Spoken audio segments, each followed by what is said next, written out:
السلام عليكم، مرحبا بكم في قناتي مروكن تيسي. اليوم ان شاء الله غنحضروا جميع غطان بالدنجال معمر بطريقه خاصه بالكفته وبطاطا مطحونه من السما. خليكم معايا لاخر الفيديو باش تشوفوا جميع تفاصيل واسرار نجاح هذه الوصفه. ما تنسوش كيف ما ديما دعموني بلايك وابوني وفعلوا الجرس باش يبقى يوصلكم دائما الجديد ديالي. كي قلت لكم اليوم ان شاء الله غنحضروا جميع كغطان بالدنجال وبطاطا والكفته.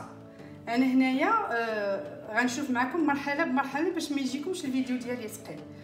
غنشوفوا دابا الدنجال انايا قطعته هكا، الدنجال ماشي كبير بزاف، قطعته شوفوا السمك ديال هذا ورشيته بشويه د الملحه وخليته هنا باش يتسقطر. من يتسقطر ان شاء الله غندوزو باش نقليوه. وهنايا كيلو ديال البطاطا قطعتها طريفات صغار وبخرتها، من الاحسن تبخروها باش ما يبقاش فيها هذيك الماء ديالها. وغنزيد عليها دابا شويه ديال القزبر ومعدنوس، ملحه السودانيه، بصله بودر وربعه ديال الفرماجات، بيسكو باقا سخونه باش تجيني مزيانه ما تعذبنيش، حيت الا بردات ما غتبغيش دار لكم بالفورشيط.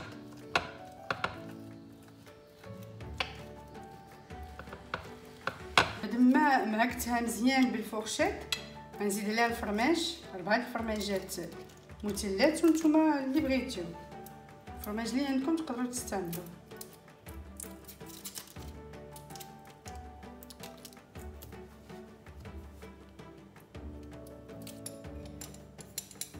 ندير نص معلقه ديال بصله بودر، ملح حسب الذوق، حاولوا ما تكتروش لحقاش عندكم هنا الفرماج ديجا مالح، وشويه السودانيه. انا درت 4 معالق، كترش بزاف. هنا عندي القزبر ومعدنوس، عندي القزبر درتو كتر من المعدنوس، قطعتو المهم يكون طري ماشي في الكونجيلاتور باش تعطيكم نسمه زوينه.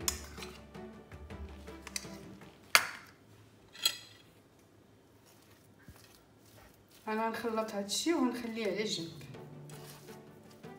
ندوزو دابا باش نقليو الدنجال. انا غندهن هاد المقله بشويه الزيت، خليها تسخن. والدنجال انا ديجا مسحته نشفته مزيان من ديك الماء ديالو.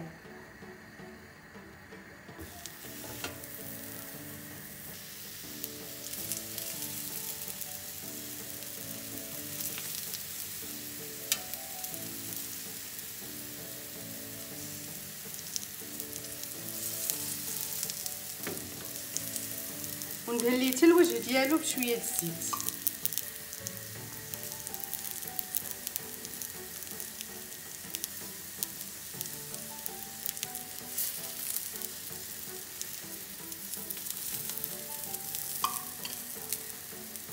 غنكملوا في القلي ونتلاقاو ان شاء الله.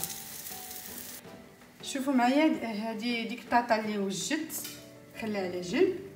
دابا ندوز باش نتبل الكفته. هنا عندي رابعه ديال الكفته وبصيله صغيره خضاريه هكا قطعتها صغيره. الا كانت عندكمش بصله خضاريه، كاينه البصله العاديه، من الاحسن قطعوها رقيقه وشحروها في شويه زبيده عاد تزيدوها.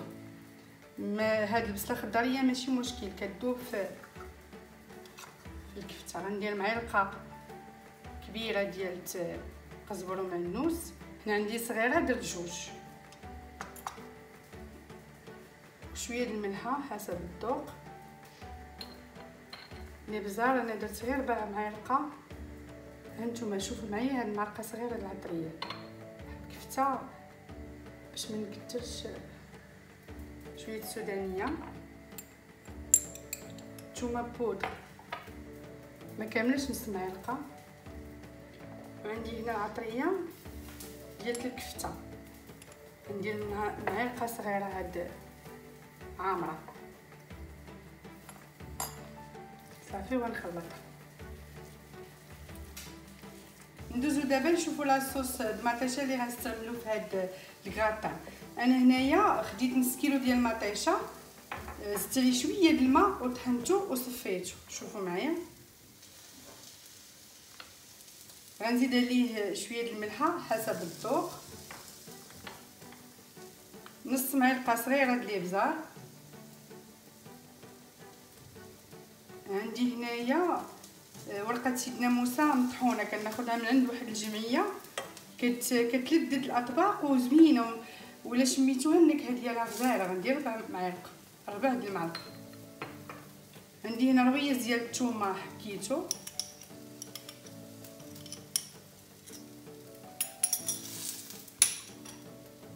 وغندير معلقه كبيره ديال القزبر ومعدنوس،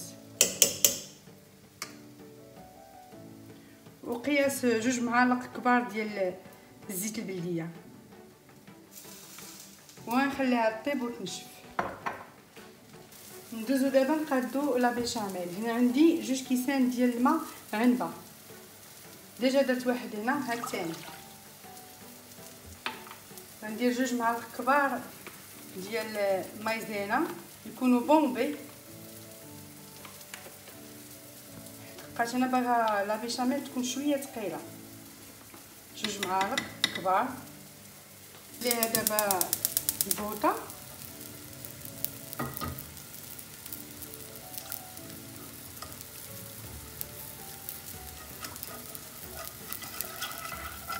ما تغفلوش عليها من التحريك.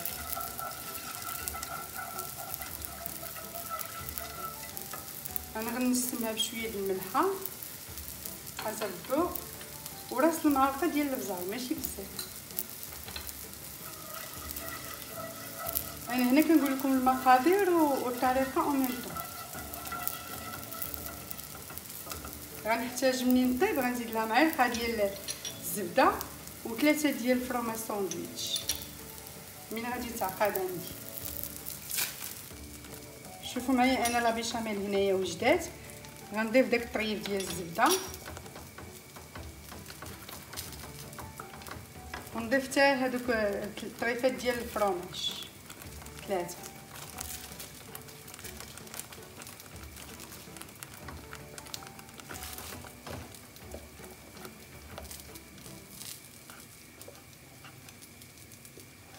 نبقى نحركهم حتى يذوب.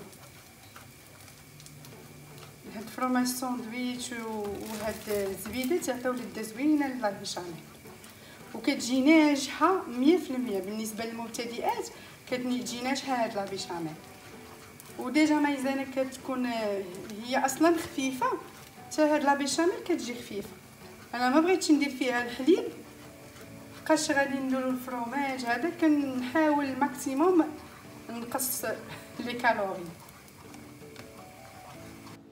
هنايا دهنت المول ديالي بزويته بلديه، وغندير شويه ديال لا بيشاميل تحت. حاولوا تقسموها على نص باش ديروا منها في التحت وفي الفوق.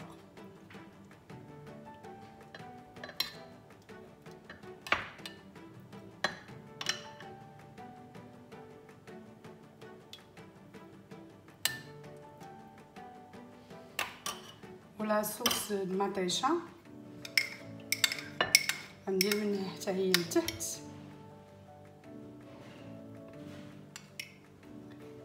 باش يتلذذ لينا هاد الكراطان حتى من الطبق من التحت ديال الدنجال يجينا لذيذ.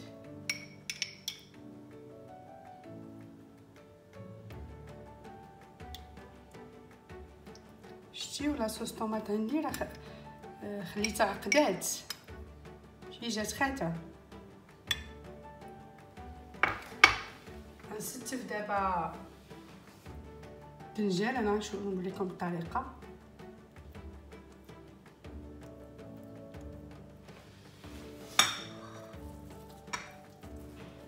كناخذ شويه ديال الكفته كبيره، كنبسطها هكا،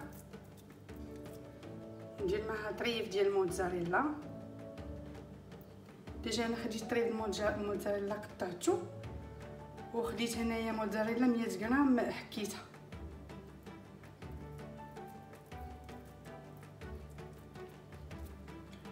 غناخد بطاطا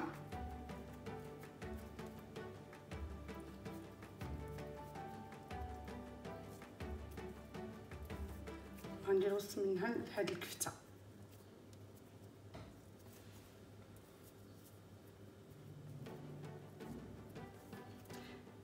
انا كل حاجه تبلتها بوحديتها باش يجي في التالي يجي لذيذ. وهذا الدنجال اللي قلينا شوفوا معايا، حاولوا تقادوا الشكل ديالو.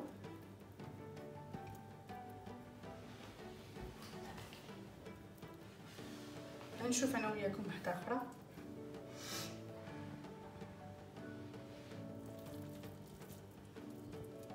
شويه ديال الكفته،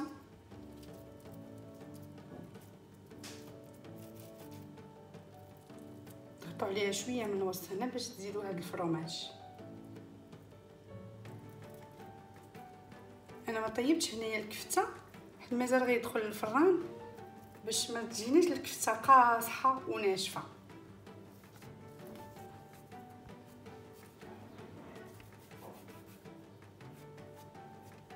ناخذ البطاطا،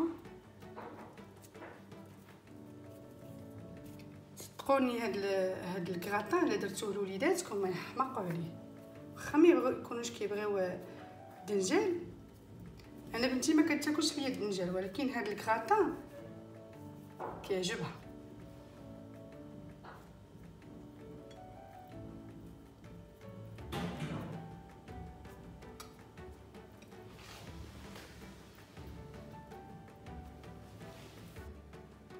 غنوزع دابا لاصوص ولا بيشاميل فوق من الدنجال.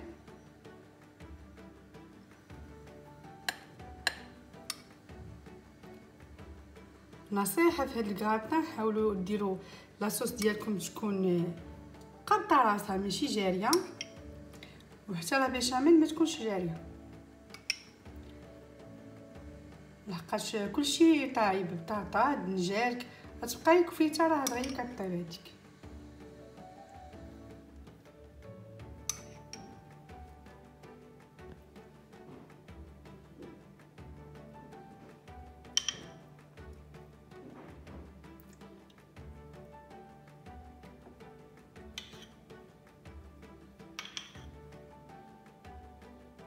مع داك الفرماج اللي فيها كتولي الاستيك لا بيشاميل.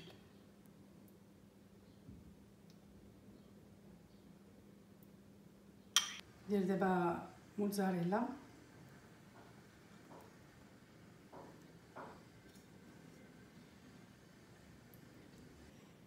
غنوزع دابا لا بيشاميل فوق من الفرماج. لا بيشاميل اختياريه، اللي ما بغاش يديرها ما يديرهاش، ولكن انا كتعطي قرمشه زوينه لهاد الكراطان. وما تكتروش شويه، غير شيشه.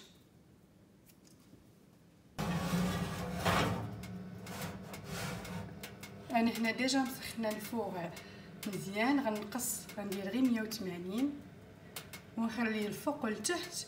وشوفوا معايا انا راه مدرتوش الوسط، درتو لتحت.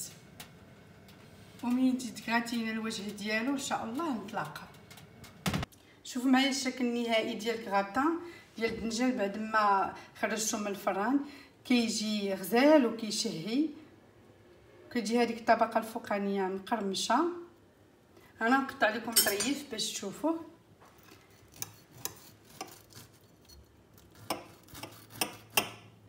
بالنسبه للوليدات ولا الناس اللي ما كيتناولوش هذا الدنجال كيعجبهمش، هذا اقتراح، راه كيجي غزال ولذيذ.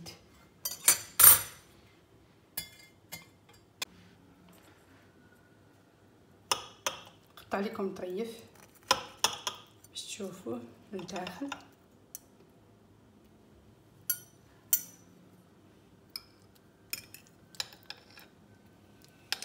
مع داك الفرماج كيجي غزال. بالصحه والراحه، الى فيديو قادم ان شاء الله. وما تنساوش تدعموني بلايك وابوني وفعلوا الجرس باش يبقى يوصلكم دائما الجديد ديالي.